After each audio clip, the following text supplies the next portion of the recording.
Tall, 120 pounds, with brown hair and brown eyes. Sebastian was last seen on February 26, 2024 in the area of Stafford Court in Hendersonville, Tennessee. Sebastian was last seen wearing a black sweatshirt, black sweatpants, and glasses.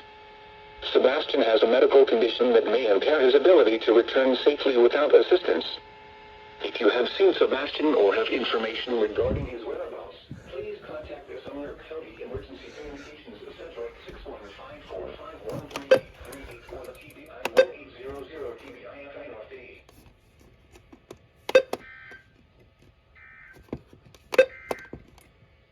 The current time is 3:38 p.m. Central Standard Time. Oh, that was a crazy one I almost missed.